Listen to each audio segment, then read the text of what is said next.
Hi everyone, and welcome to Paper Pumpkin Week here on Creative Chelsea. Today I'm sharing with you my 7th alternative project using the October 2025 Paper Pumpkin Kit called Cozy Christmas. The kit creates a total of 9 cards, 3 in these 3 different designs, along with coordinating envelopes. If you'd like to watch me unbox the kit and create these cards or see any of my other alternative projects, you can click on the playlist in the top right corner. I've made a lot of alternatives with one set of supplies. So only need one of everything to make these cards. And I've made a total of 8. And if you're interested in seeing a cutting guide on how to cut up your card bases so that you can make all 8 alternatives, there is a link to download that below in the description, or you can find it on my blog, creativechelsea.com. For today's card, I am using more of the coordinating die cuts. These are from the Abundant Joy die cuts, along with the paper from the envelope to create this fun and festive card design. Let's go ahead and get started. So I love this little snowflake stamp. I've been using it a bunch on my cards. The ink is kind of dark, and for this card I want to have more of a light background random pattern. So I'm stamping off first and then on. And again, just keep it random. Don't forget to stamp off the paper sometimes as well. And just do a couple more along the edge.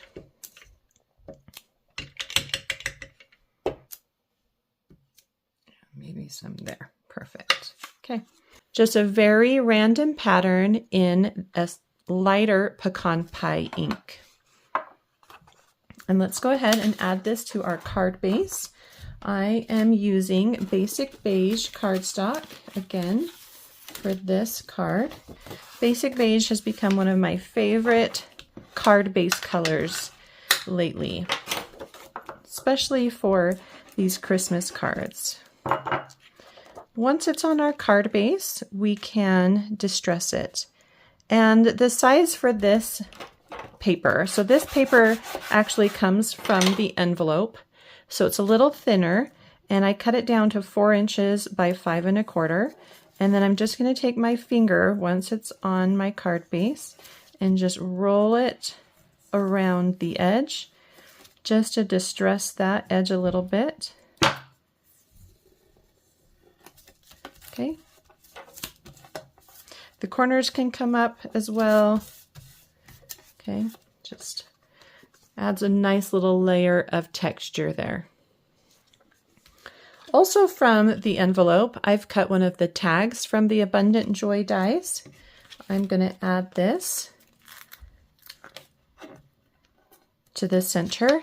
This is from the flap, and if you just put it so that the top of the flap goes like this, then you have plenty of space there to cut this shape. This goes a little higher than middle,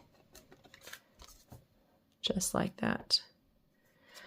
Then we're going to use up some of the pieces that we have left over from the kit.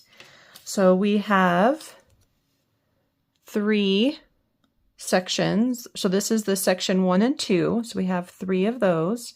And then we also have a single one left over. I'm going to go ahead and separate all of these so that we can tuck them where we want them around this tag and behind our greeting. When you are having to separate them at the bottom, go ahead and try to create a similar little scallop edge like the originals do. Do you see how here there's a little scallop around the bottom? You want to try to mimic that shape as best you can. Doesn't need to be perfect.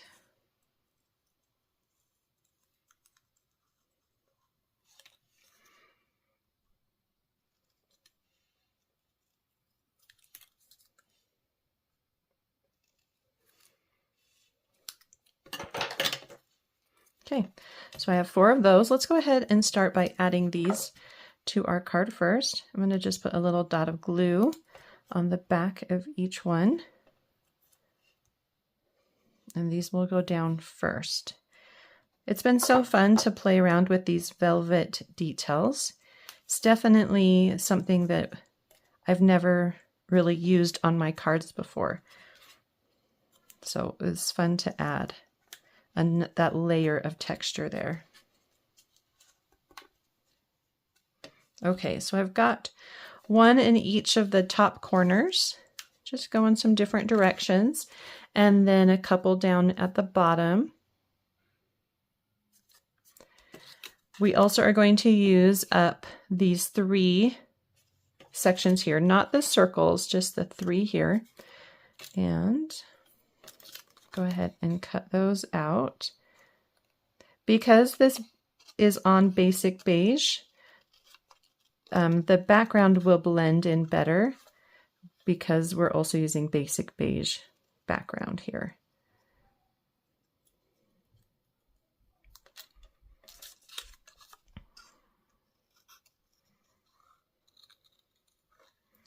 So 2 out of these 3 will have a center kind of point on them, while this one does not. It doesn't really matter where you put them, but I will just kind of mention that I put the one with the center point here or something like that.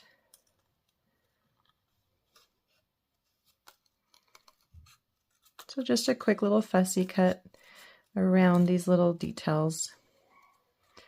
They're beautiful details, and I didn't want to only use them for one card behind my ornament. So that's why I decided to separate them.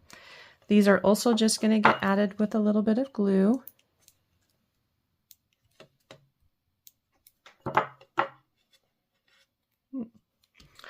This one I'm going to put over here. And that one has the center kind of poking out. We don't want it to hide too much behind the tag. So make sure you just barely put it behind. This one's going to go right there. That one does not have the center. And then this last one with the center will go right there. Okay. So this one has a center, this one does not, and this one does. Okay, next we're going to add some little die cut pieces. I cut the sprigs from Darling Duckling, and I'm just going to kind of tuck those under my tag here. Let's also do the green leaves, since the sprigs kind of go on top of them. So just kind of add those. I'm going to tuck this one underneath this as much as I can.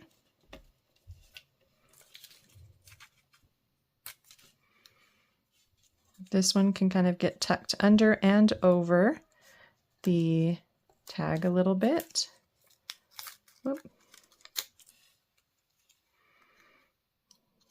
That pulled off, that glue dot pulled off the back layer. Just going to get a new glue dot there. They're pretty strong glue dots.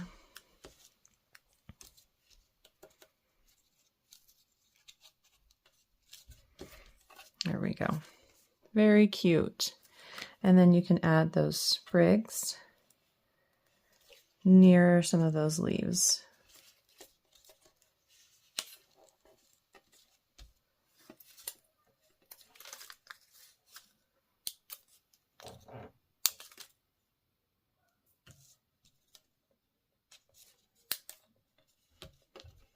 Okay. And then we are going to add the greeting joy. But I don't know if you can see, but mine is shiny. So I wanted to give you a fun little tip on how you can create more of like an enamel top to your die cuts.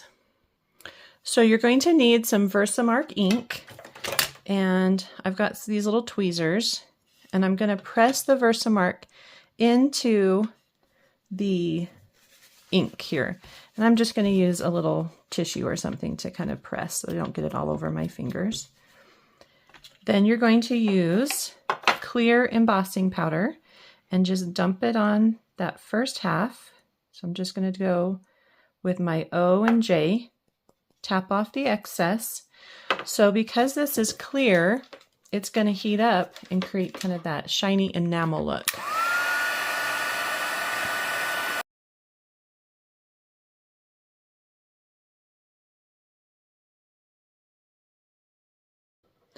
So it does make it a little darker, you can see. So once that's dry, you flip the sides. You definitely want to have some tweezers when you do this technique because it gets really hot. So once we add the ink, we can add some more powder to the other half. Top off the excess and then repeat. Okay. So cute. Now you do want to keep in mind that it does get darker, and I think I maybe even used a different color of cardstock for my original. This might be like Poppy Parade, but when I looked at it, I was like, oh, that's real red. But then once I add that clear, you can see that I've got a much darker cardstock here that looks more like crumb cake. So if you want it to be brighter, start with a brighter color of cardstock. But either one looks really good, in my opinion. So I also decided to add a little tie to the tag. I've got a little bit of the very vanilla baker's twine here. And I'm just going to pop it through the hole of the tag. You can use 8 or 10 inches. I just had a little bit more left on my roll, so that's why this looks super long today. I'm going to smooth it out with my finger nail just to kind of remove some of the kinks from it. And then I can tie a little bow here and then cut off the excess.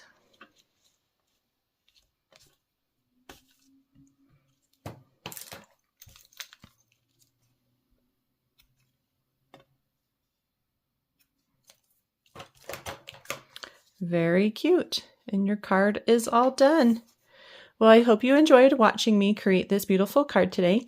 If you're interested in seeing close-up images or written instructions on how I created this card, you can visit my blog, creativechelsea.com. If you would like to subscribe to get your own paper pumpkin kit, you can do so using the link in the description below. Thanks so much for watching. Have a creative day. Bye.